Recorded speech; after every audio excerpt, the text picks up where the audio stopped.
Juges, chapitre 10. Après Abimélec, Tola, fils de Pua, fils de Dodo, homme d'Issachar, se leva pour délivrer Israël. Il habitait à Shamir, dans la montagne d'Éphraïm. Il fut juge en Israël pendant 23 ans. Puis il mourut, et fut enterré à Shamir. Après lui, se leva Jaïr, le Galaadite, qui fut juge en Israël pendant 22 ans. Il avait 30 fils, qui montaient sur 30 ânons, et qui possédaient 30 villes, appelées encore aujourd'hui bourgs de Jaïr, et situées dans le pays de Galaad. Et Jaïr mourut, et fut enterré à Camon. Les enfants d'Israël firent encore ce qui déplaît à l'Éternel. Ils servirent les Baals et les Astartés, les dieux de Syrie, les dieux de Sidon, les dieux de Moab, les dieux des fils d'Ammon, et les dieux des Philistins, et ils abandonnèrent l'Éternel et ne le servirent plus.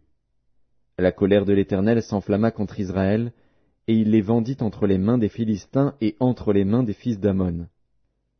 Ils opprimèrent et écrasèrent les enfants d'Israël cette année-là, et pendant 18 ans tous les enfants d'Israël qui étaient de l'autre côté du Jourdain dans le pays des Amoréens en Galaad.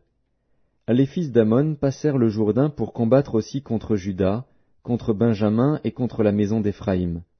Et Israël fut dans une grande détresse.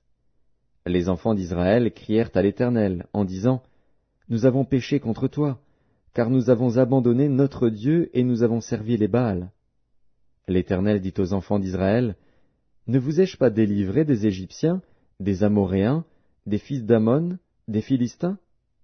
Et lorsque les Sidoniens, Amalek et Maon, vous opprimèrent, et que vous criâtes à moi, ne vous ai-je pas délivré de leurs mains? Mais vous m'avez abandonné, et vous avez servi d'autres dieux. C'est pourquoi je ne vous délivrerai plus. Allez, invoquez les dieux que vous avez choisis, qu'ils vous délivrent au temps de votre détresse. » Les enfants d'Israël dirent à l'Éternel, « Nous avons péché, traite-nous comme il te plaira.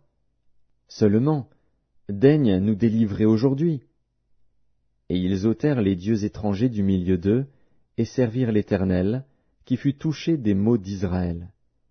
Les fils d'Ammon se rassemblèrent et campèrent en Galaad, et les enfants d'Israël se rassemblèrent et campèrent à Mitzpa. Le peuple, les chefs de Galaad se dirent l'un à l'autre, « Quel est l'homme qui commencera l'attaque contre les fils d'Ammon? Il sera chef de tous les habitants de Galaad. »